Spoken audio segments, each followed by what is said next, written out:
avec nous aujourd'hui, je suis très privilégiée et honorée de recevoir le lauréat du prix Alter Ego, Monsieur Nicolas Marcoux.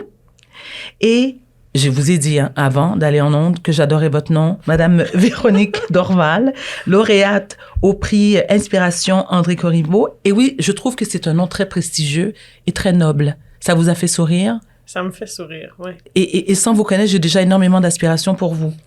Alors, je tiens à dire que vous êtes deux personnes qui ont fait preuve de leadership pour favoriser l'essor des femmes. Donc, on va débuter en vous demandant, en tant que leader impliqué et déterminé à soutenir la progression des femmes dans le milieu professionnel, pouvez-vous nous donner des exemples de gestes concrets que vous avez posés et qui ont fait une différence? Nicolas. Gestes concrets. Je vous dirais, en 2018, j'ai été élu PDG, chef de la direction de PwC Canada. Et c'était important pour moi qu'il y ait beaucoup de diversité.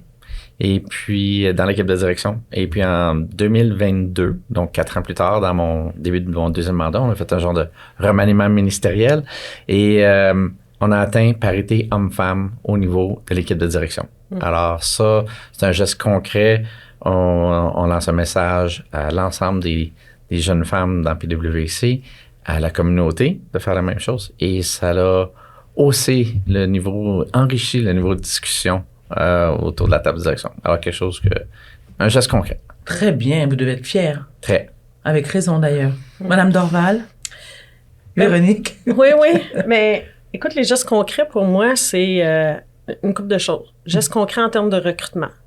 Recrutement, c'est une étape vraiment importante pour faire rentrer le talent, surtout au niveau plus senior. Dans les recrutements, j'ai commencé à recruter pour m'assurer qu'il y avait toujours au minimum 2 femmes dans tous les pools qu'on considérait. 2 femmes, c'est parce que j'avais lu un article de Harvard Business Review qui parlait du fait que s'il n'y avait pas au minimum 2 personnes, 2 femmes, 2 personnes de la diversité, les chances que cette personne-là soit recrutée étaient à peu près nulles. Incroyable. Et juste après avoir lu cet article-là, j'étais en train de faire un recrutement. J'avais seulement une femme sur le pool. Je me suis dit, OK, il faut que j'essaye. J'en ai rajouté une deuxième. Et ça finit par être la personne que j'ai engagée, cette deuxième femme-là, qui est, dans mon langage à moi, une licorne, quelqu'un de fantastique avec un potentiel incroyable. Et donc ça m'a vraiment convaincue que recrutement, c'était un endroit vraiment important. Le deuxième geste concret que je dirais que je fais de façon quotidienne, puis je pense que c'est important, c'est des petits gestes qui s'additionnent, mais c'est de s'assurer que les femmes prennent leur place. Les femmes avec qui je travaille. Puis ça, ben c'est dans les réunions, quand je vois qu'une femme parle pas, a pas pris la parole, ben je vais l'interpeller par son nom pour lui demander de prendre la parole. C'est aussi, j'ai fait ça à plusieurs reprises avec des jeunes femmes que je vois intervenir dans les rencontres puis qui commencent leur phrase en disant « j'aurais juste une petite idée à ajuster » ou juste les prendre à part à la fin de la rencontre pour leur dire « écoute, ton idée est importante. Quand tu as quelque chose à dire, tu peux le dire de façon convaincante et tu n'as pas besoin de diminuer ton intervention. » Affirme-toi. Oui. Affirme-toi, ouais. Dis-le avec conviction, dis-le. Tu n'as pas besoin de t'excuser d'avoir une idée. Donne-nous ton idée. Ça, Véronique. Alors, j'ai ces discussions-là de façon récurrente avec mes amis, c'est-à-dire pourquoi les femmes, on a tant besoin de s'excuser et d'utiliser le terme « j'ai une petite question, je sais pas si c'est bon ce que je vais demander, mais je vais m'essayer. » Donc, est-ce que vous avez constaté, je vous pose la question à tous les deux, puisque vous œuvrez dans le milieu corporatif depuis de plusieurs années, avez-vous vu un changement qui s'est fait, c'est-à-dire en termes d'attitude chez vos collègues féminines? Est-ce que vous les sentez plus affirmées? Mais je pense qu'il y a une évolution. Oui. Alors, je compare en 2018, quand j'ai construit mon équipe de direction. Les hommes, s'ils étaient prêts à 65% pour le poste, n'hésitaient pas à postuler. Les femmes, moi, je suis pas à 100%, je suis pas encore à 105%, donc peut-être que je devrais pas mettre mon nom de l'avant. Alors, il y a certaines femmes que j'ai dû aller leur donner une petite tape dans le dos pour dire j'aimerais ça que tu mettes ta candidature sur ce rôle-là, je pense que tu serais excellent dans le rôle. Et effectivement, il y a eu plus de femmes qui ont postulé. Et en 2022, donc 4 ans plus tard, je pense qu'on avait réussi à créer un environnement où les gens se sentaient plus à l'aise et j'ai pas eu besoin de donner une petite tape dans le dos aux femmes. Donc, ça progresse. C'est-tu parfait? Non. Mais je suis entièrement d'accord avec toi au niveau des petits gestes. Oui. Et puis, moi, un petit geste que j'ai décidé de poser il y a plusieurs années, je ne fais pas qu'est-ce qu'on appelle en anglais des manholes. Alors, si on m'appelle pour être sur un panel et c'est seulement des hommes, je dois décliner. Je m'excuse, je peux pas faire partie de votre panel. Par contre, j'ai une de mes associées, elle serait excellente dans le jeu, elle pourrait prendre ma place parce que moi, je peux pas être là. Mais c'est ça me touche de vous entendre dire ça, Nicolas, parce qu'il y a peu d'hommes, et je ne veux pas généraliser, bien sûr, mais il y a peu d'hommes qui occupent des postes importants en direction, qui ont cette philosophie, hein, parce que je vais pas tomber dans le cliché de l'homme blanc hétéronormatif, on s'entend là-dessus, mais j'aimerais, si vous me permettez, invoquer une anecdote que j'ai appris à votre et que je trouve très touchante d'ailleurs, parce que vous avez une excellente réputation, on le sait, vous êtes très apprécié par les femmes qui vous côtoient dans le milieu du travail. Et je me demandais, mais comment se fait-il qu'il a peut-être pas un besoin, mais qu'il ait une importance qu'il accorde à ce qu'il soit entouré de femmes compétentes, bien sûr. Et on m'a parlé de votre mère et de votre grand-mère. Il y a 3 femmes qui ont eu énormément d'influence sur moi. C'est sûr, il y a beaucoup de femmes au bureau quand j'ai commencé chez PwC il y a 35 ans qui m'ont appris le métier. Mais s'il y a 3 femmes qui ont beaucoup d'influence pour moi, c'est ma mère. Ma mère, c'est une vendeuse hors pair. Alors, le côté vendeur que je peux avoir vient de ma mère. Ma mère pourrait vendre n'importe quel article au téléphone à quelqu'un. Au téléphone. Elle n'a même pas besoin de vous voir en personne. Elle va être capable de vous vendre au téléphone. Oui. On veut la rencontrer. C'est extraordinaire. Elle a 85 ans aujourd'hui. La deuxième femme d'importance, c'est mon épouse Marie-Pierre, qui est une partenaire de vie exceptionnelle qui fait de moi une meilleure personne à tous les jours. Attendez, Nicolas, s'il vous plaît, pouvez-vous répéter? C'est tellement beau à entendre de la poésie. Marie-Pierre est une partenaire de vie? Exceptionnelle, extraordinaire. Bravo, Nicolas! Wow! Elle m'aide dans tous les aspects de ma vie à être une meilleure personne, notamment au niveau professionnel. Puis la troisième femme, c'est pas ma grand-mère, c'est ma fille. Alors, ma fille de 21 ans, Catherine, féministe, ambitieuse, une personnalité incroyable. Elle me ramène à l'ordre souvent pour que je sois un petit peu plus contemporain bien sûr. Dans mes propos et dans mes idéologies. Et j'ai 2 garçons également qui sont plus vieux qu'elle. J'ose espérer qu'on est rendu à une étape dans la société où elle va avoir les mêmes opportunités, les mêmes chances que ses frères. Pourquoi, si je me permets de vous poser la question, Nicolas, pourquoi vous dites que vous espérez? Parce que s'il y a un modèle à suivre, c'est bien le vôtre. Et vous avez ouvert la voie. C'est-à-dire que vous parlez de votre mère, qui est un exemple, votre épouse, qui est un exemple. Pour moi, il ne fait aucun doute que Catherine est sur le bon chemin. Et je pense que j'ose espérer qu'il y a beaucoup plus d'hommes qui ont cette philosophie que vous avez. Oui, mais elle est en génie mécanique à l'Université de Sherbrooke. Oui. 150 garçons, 15 filles. On a encore du chemin à faire. Oui, il y a encore du chemin à faire. Je vais reprendre un peu sur ce dont on parlait plus tôt. Où est-ce qu'on en est rendu? Puis est-ce que les femmes prennent complètement leur place aujourd'hui sur le marché du travail? Puis moi, je pense qu'on a un spectre incroyable aujourd'hui.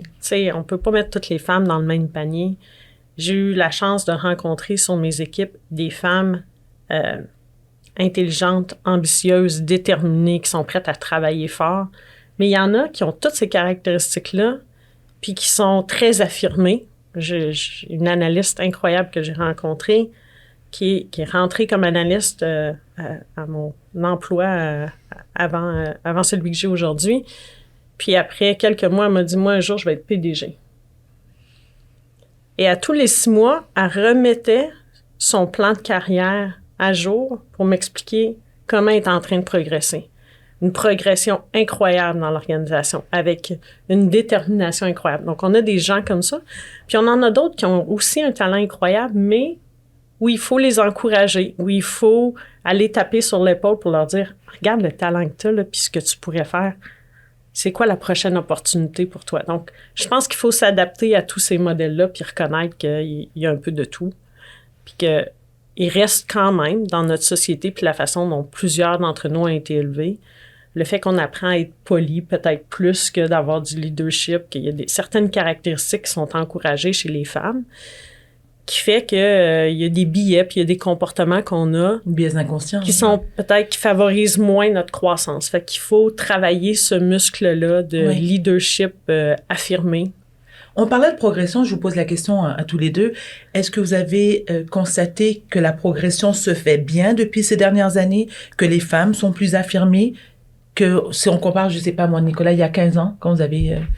Non, je pense que c'est sûr que la société a évolué, PwC Canada a évolué. Oui. Moi, j'espère que j'ai évolué Oui. comme individu également. Oui, tout à fait. Mais il y a encore beaucoup, beaucoup de chemin à faire. Puis je pense que le mot le plus important, c'est l'authenticité. De ne pas le faire comme un homme. Oui. Puis moi, dans mon équipe de direction, 12 hommes, 12 femmes. Si j'allais voir une de ces femmes-là, puis t'es sur l'équipe de direction parce que t'es une femme, il serait fâché après moi, puis ils auraient raison. C'est des femmes de grand talent qui ont des rôles importants comme chef des opérations, chef de la direction financière. C'est que ça amène une diversité de talents à la table et ça change, comme je parlais tantôt du niveau de conversation, il y a des sujets qu'on a abordés en beaucoup plus de profondeur parce qu'on était à parité. Oui. S'il y avait eu juste 30% de femmes, je pense qu'à un moment donné, si les 30%, il aurait abandonné sur le point parce que à cause de la majorité masculine. Bien sûr. Puis on est allé plus loin, puis c'est au bénéfice de l'organisation. Si vous me permettez, Nicolas, si tu me permets, je vais tutoyer, une autre anecdote que j'ai trouvée savoureuse. Je me suis posé la question, mais quand a-t-il eu son reality check? Quand a-t-il été confronté à une situation où est-ce qu'il a fait « Ah oui, là, je comprends ce qui se passe chez les femmes. » Et on m'a raconté. Et je vous donne l'opportunité de raconter cette histoire, qui est très touchante d'ailleurs. Véronique, elle connaît l'histoire, mais il y a à peu près 15 ans. Oui. Mon associé Myriam Poza, qui s'impliquait beaucoup au niveau de la FFQ, était même, je pense, sur le conseil d'administration à l'époque. On avait une table PwC et Myriam avait le droit à une place à la table d'honneur. Et d'un geste très généreux, Myriam, mon associé, tu devrais être à la table d'honneur. Moi, je vais aller à la table PwC avec nos clients. Alors, avec la table d'honneur vient un cocktail VIP qui précède l'événement. Puis moi, c'est un événement que je n'étais jamais allé au gala de la FFQ. Je n'avais entendu parler, 750 personnes. Je voulais y aller. Alors, pour les gens qui me connaissent, je suis souvent dernière minute, peut-être même un petit peu en retard. J'arrive au cocktail VIP. Il y a 36 femmes, 3 hommes. Et j'ai jamais été aussi intimidé de ma vie. Je savais pas à qui parler, je savais pas comment commencer. J'étais complètement... j'étais stoïque. En terrain inconnu. Complètement en terrain inconnu. Oui. Et je suis quelqu'un d'extraverti. Oui. J'ai pas de misère Oui. dans des cocktails. Là, je suis arrivé et j'ai figé. Et puis... alors, je suis contente que tu aies vécu ça. Ouais, et puis, alors, j'ai une soirée fantastique. C'était un événement extraordinaire. Oui. Le lendemain, j'ai écrit un courriel à toutes les femmes de PwC qui étaient présentes ce soir-là. J'ai dit, j'ai vécu hier ce que vous vivez à tous les jours. Et je vais me faire un devoir de revenir au gala de la FFQ à chaque année pour être un meilleur allié et pour me rappeler à chaque année le sentiment que j'ai eu cette première fois-là. Puis ça m'a donné un déclic de dire, je dois faire partie de la solution et non du problème. Mais Nicolas, tu comprends que quand les gens vont t'entendre, toutes les femmes qui aspirent à un poste, soit de direction ou bien de bien traité, elles vont vouloir venir travailler pour toi. Ben, c'est ça le but. On veut beaucoup, beaucoup de talent chez PwC. Vous êtes la bienvenue. Il y a d'autres organisations où il y a de Comme la plein BDC, de talents, comme la BDC, par exemple. Oui? Oui, ben on a un comité de direction qui est à 40-45% composé de femmes. Oui. On a une PDG, Isabelle Hudon, qui est une femme, qui est une... Exceptionnelle, d'ailleurs, que je connais, oui. Une femme exceptionnelle et qui a fait beaucoup pour L'avancement. permettre l'avancement des femmes dans le milieu professionnel. Donc, super de t'avoir, Nicolas, à PwC, mais heureusement, il y a plusieurs organisations maintenant qui en font une priorité. Et je pense qu'il y a des progrès importants qui se sont faits au cours des 10-15 dernières années. Là. Oui. Puis ceux parmi nous qui le font, on le fait pas pour être gentil. Hein. On le fait parce que c'est bon pour les affaires. Mais c'est pas tout le monde qui pense comme toi, Nicolas. Ça dépend de la génération. Oui, mais je pense que maintenant, il y a tellement d'études qui démontrent, Bien sûr. d'une part, en termes de résultats d'affaires, comment d'avoir des compagnies qui... Puis là, je fais la différence entre diversité et inclusion, mais qui permettent une inclusion, parce que c'est pas tout d'avoir la représentation. Il faut permettre à toutes les voix de s'exprimer, mais assumant qu'on fait ça, il y a vraiment une différence importante dans les résultats financiers. Et pas juste les résultats financiers. Dans le moment, c'est difficile de recruter des gens de talent, mais il y a plus que 50% des universitaires aujourd'hui qui sont des femmes. Très important de le mentionner. Ah oui, c'est important de le mentionner. Donc, on se prive d'un groupe important de talent si on n'est pas capable d'être un employeur engageant pour les femmes. Puis leur faire croire non seulement qu'à l'entrée, ils vont avoir une position intéressante, mais qu'ils vont être capables de progresser puis qu'ils ont autant de chances que les autres de progresser. Exact. Comment, selon vous, les hommes peuvent-ils être proactifs pour accompagner les femmes dans l'évolution de leur carrière? Nicolas? D'avoir des dialogues ouverts et transparents. Je peux vous raconter une autre histoire parce que moi, je te raconte. Oui, you're storyteller. Alors, une de mes associées voulait fonder une famille. C'était compliqué. Ils ont réussi à avoir 2 belles petites jumelles, belle famille. Et quelques années plus tard, elle rentre dans mon bureau puis elle me dit « Tu crois pas ça? Je suis enceinte. » Puis elle était un petit peu découragée. C'est dur dans mon domaine, partir 1 an, puis après ça revenir, le développement des affaires, comment je vais faire ça, puis un petit peu découragé. Alors, je dis, on va trouver des solutions ensemble. Alors, on a fait un programme pour elle. Alors, pendant son congé de maternité, elle a participé à certaines réunions à distance. On avait un plan de 10 matinées où elle prendrait une gardienne. On avait identifié les clientes qui iraient dîner. Je paye pour la gardienne, je paye pour le lunch. Va rencontrer ces clients-là. On avait identifié un entrepreneur qui vendrait peut-être son entreprise pendant son congé maternité. Alors, elle est restée proche de cet entrepreneur-là. On a gagné le mandat. L'équipe, on a travaillé sur l'aspect clérical du dossier pendant son congé maternité. Elle est revenue, elle a exécuté la transaction. Et c'était une des plus belles transactions dans le domaine des technologies cette année-là. Et puis après ça, elle a décollé de façon incroyable. Et je sais qu'à ce jour, elle est très reconnaissante du support qu'elle a eu. Mais on lui a fait un programme sur mesure. Elle ne quittera jamais PwC. Elle est là pour toujours. Donc, tu investis dans la ressource parce que moi, je voulais qu'elle soit là avec nous pendant des décennies, pas des mois. Mais en même temps, Nicolas, c'est sûr qu'il y a beaucoup d'autres compagnies qui devraient prendre exemple sur vous, mais ça ne devrait pas être un privilège. On s'entend, ça devrait être la norme et c'est ce que je souhaite. Parce que, je ne sais pas si, Véronique, tu l'as vécu. Est-ce que tu as été en position où tu as dû accommoder des employés qui étaient, elles, soit en situation de quitter parce qu'elles étaient en grossesse? Oui. Bien, d'abord, moi, j'ai eu 2 enfants. Ben, c'est ça, donc, c'est ce que tout le monde dit, oui. J'ai moi-même eu 2 congés de maternité. Oui. Puis, à chaque fois, c'est quand même un moment qui est très anxiogène pour les femmes. Je te dirais, de mon point de vue, moi, ce que j'ai vécu, c'est que c'est quand même une période très anxiogène pour les femmes. Tu bâtis pendant plusieurs années ta carrière, puis tout d'un coup, tu te dis, je vais y mettre fin de façon assez abrupte. Donc, ça crée pas mal d'anxiété. Je pense que ce que j'ai eu comme chance, puis ce que j'essaie de recréer maintenant, c'est de créer un programme puis un dialogue qui va fonctionner pour la personne en face de moi. Ouais. Chacune des femmes a la façon de fonctionner qui fonctionne pour elle selon son contexte. Certaines veulent rester très impliquées au bureau, d'autres préfèrent ne pas l'être pour un moment. Fait que je pense que c'est juste important d'avoir une discussion vraie puis de permettre que toutes ces options-là existent. Mais est-ce que vous sentez, je vous pose la question à tous les deux, que justement ces femmes qui doivent s'absenter pour raison de maternité, de congé de maternité, est-ce que la pression est moindre ou est devenue moindre au fil des années?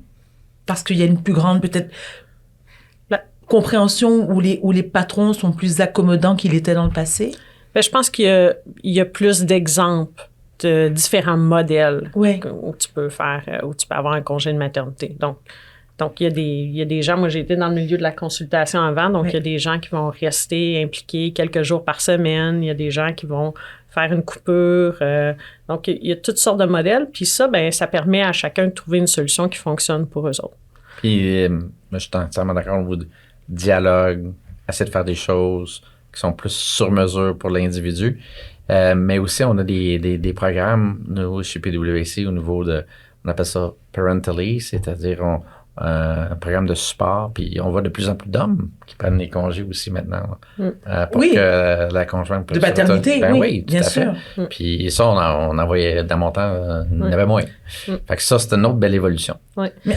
Puis moi, je renforcerais là-dessus un des points importants. Souvent, les entreprises, je pense, ils prennent par défaut, assument que bon, il faut qu'on respecte le congé de maternité, puis c'est 6 mois, c'est 9 mois, c'est 12 mois. Donc, pendant ce temps-là, la personne n'a pas de communication, pas d'ordinateur, pas de téléphone. Des fois, c'est pire. C'est pire parce que tu as l'impression d'être complètement coupé puis qu'on va t'oublier. Isolé. Alors, non, mais attends. C'est la peur de ne plus peut-être pas faire partie de l'entreprise parce qu'un congé de maternité, c'est le moment où vraiment il faudrait que tu te déconnectes complètement parce que Mais pas nécessairement. D'accord. Moi, j'ai eu des congés de maternité. Sans postpartum de toute évidence. Et j'adore mes filles. Oui. Mais après 3-4 mois, là, j'avais hâte de parler à des adultes aussi. C'est vrai. À très bon point, c'est vrai. Fait que, tu sais, il y a comme il y a une certaine balance à trouver. Je voulais pas revenir au travail à 100%, mais je voulais pas qu'on m'offre pas l'opportunité de me réimpliquer sur des dossiers qui m'intéressaient, de la façon qui m'intéressait. Donc, c'est pour ça que je dis que c'est important d'avoir la discussion puis de trouver le modèle qui fonctionne pour la personne qui va partir en congé de maternité. Ben, Nicolas, toi, on n'a rien à ajouter parce que clairement, c'est le rêve pour toutes les femmes d'aller travailler chez PwC. Alors, dernière question, mes chers amis. Alors, à votre avis, quels sont les défis qui persistent et les constats que vous faites par rapport à certains défis? C'est-à-dire que, est-ce que vous trouvez que l'ouvrage est complet ou reste encore du travail à faire? Et je vous pose la question pour le court terme, le moyen et le long terme. Oui. Moi, je pense qu'il reste du travail à faire. Il y a des beaux progrès qui ont été faits, mais il reste du travail à faire. Je commencerai avec, il y a du travail à faire pour chacune des femmes. Beaucoup de femmes, on a parlé tantôt un peu des enjeux auxquels ils font face. La première chose, c'est bâtir la confiance. Il y a des femmes qui ont une forte confiance, puis avec la confiance vient l'ambition, mais c'est pas le cas pour toutes les femmes, et particulièrement en termes de leader, puis en termes de s'affirmer dans un milieu de travail. Donc ça, je pense que c'est quelque chose sur lequel il faut travailler. L'autre chose dont j'aime parler souvent, puis Nicolas, je vais aimer avoir ta perspective là-dessus, faut qu'on se donne les conditions comme femme pour avoir du succès sur le marché du travail. Très bien dit. Moi, j'ai travaillé très fort tout au long de ma carrière pour m'assurer que j'avais le temps, l'énergie pour avoir du succès dans ma carrière. Puis ça commence par dire, est-ce que je passe du temps à la maison que je devrais investir ailleurs? J'ai vu une statistique il y a quelques années qui dit que les femmes, en moyenne, passent 54 minutes de plus par jour aux tâches ménagères. Ça, sur un an, c'est 330 heures. C'est 150 soupers de networking. C'est plusieurs livres que tu lis pas. Oui. Donc, se donner le contexte pour avoir du succès est extrêmement important. Mais en même temps, excuse-moi de t'interrompre, Véronique, mais on sent cette pression-là parce que, encore une fois, nous sommes dans une société qui glorifie la super performance. Oui. Et on doit être, en tant que femme, être productive au boulot, être une bonne mère de famille, être une bonne amie, être une bonne amante. C'est beaucoup de chapeaux à porter en même temps. Oui. Et j'ai l'impression qu'on oublie de respecter ses propres limites. Oui. Ben, je pense qu'il faut se poser la question. J'aime bien la façon dont tu le positionnes parce que c'est qu'est-ce que les autres puis qu'est-ce que la société voudrait qu'on fasse. Mais il faut se poser la question en premier, qu'est-ce que nous autres, on veut. Puis retourner, je reprends mon exemple. Moi, je me suis posé la question, où est-ce que je veux vraiment passer du temps? Moi, là, faire la vaisselle, faire le ménage, faire la cuisine, faire le lavage, ça me dit rien. Ça fait 20 ans que je fais rien de ça. Bravo! Absolument rien de ça. Oui. Puis, par contre, passer du temps avec mes filles, passer du temps de qualité avec mes filles, absolument que je veux le faire. Donc, de vraiment se poser la question où est-ce qu'on veut investir notre temps est extrêmement important. Parce qu'encore une fois, quand on passe du temps à faire des choses qui n'ajoutent pas beaucoup de valeur pour nous autres, selon nos valeurs personnelles, c'est du temps qu'on passe pas ailleurs, incluant à se développer personnellement et professionnellement. Mais en même temps, Véronique, si tu me permets, il y a aussi une question de moyens. Mhm. Mhm. Je veux dire, ce n'est pas donné à tout le monde de dire, ben moi, j'aime pas faire à bouffer, j'aime pas faire, donc je paie quelqu'un. Et c'est tant mieux, hein. Je veux dire, Ça peut être le conjoint. Oui, c'est ça. ben, Ah, merci, chez Nicolas. moi, Voilà. chez exact. moi, la cuisine, l'épicerie, c'est mon conjoint qui le fait. Parce que c'est Fait un que, partenariat, tout à fait. Exactement. Oui. Nicolas, tu voulais ajouter? Ben, moi, j'ai peut-être j'avais 3 idées ou 3 vœux qui seraient exaucés. Le premier, ce serait au niveau de enlever le sentiment de culpabilité chez les femmes. Alors, moi, ma conjointe, lorsqu'elle travaillait, elle disait, quand je suis au bureau, je me sens coupable de ne pas être à la maison. Puis quand je suis à la maison, je me sens coupable de ne pas être au bureau. Alors, si on pouvait enlever ce sentiment de culpabilité-là par magie, par osmose, par dialogue, peu importe comment. Deuxièmement, c'est un sujet de société. C'est un enjeu de société. Les hommes ont un rôle à jouer là-dedans, autant que les femmes. Un rôle de support en termes de coach, un rôle de conjoint qui va faire les tâches peut-être moins le fun également. Et puis, tout ça, je pense que ça peut nous amener là où on a besoin d'être. Puis, alors, si on pouvait là, enlever cette culpabilité-là, avoir des bons coachs, des mentors, ben on est sur une bonne piste. C'est très bien dit. Si vous me permettez encore une question, si je vous demandais quel est de votre parcours ou du succès que vous avez ou que vous obtenez dans votre profession, quel est le legs que vous souhaitez laisser aux générations futures ou même à vos enfants? Ben, pour moi, le legs à mes 2 filles, j'ai 2 filles 11 ans, 14 ans, talentueuses, intelligentes, ambitieuses, c'est de leur laisser un milieu du travail où les choix seront basés sur ce qui les intéresse eux autres et pas basés sur où est-ce que j'ai des chances de succès, où est-ce qu'on va me reconnaître, où est-ce que je pourrais être moi. C'est vraiment leur permettre cette liberté-là de faire des choix selon leurs forces, selon ce qui les intéresse. En tant que papa de fille? Mon plus beau rêve, c'est d'avoir mes 3 enfants dans la même entreprise avec ma fille comme PDG. Puis je pense qu'il y aurait énormément de ça. Je vois même une entreprise, j'ai un fils qui est CPA. Il pourrait très bien être le chef de la direction financière. J'ai un fils qui est médecin qui va peut-être trouver une idée, un bidule à inventer. Puis ça va être ma fille qui va être en génie. Alors elle va développer le produit puis probablement être PDG.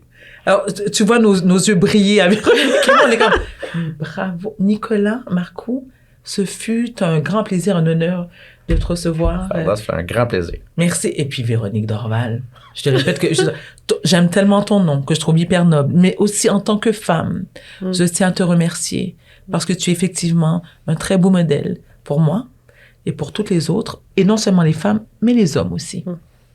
Merci Véronique beaucoup, ça a Dorval, été un grand plaisir. Nicolas Marcoux, merci infiniment.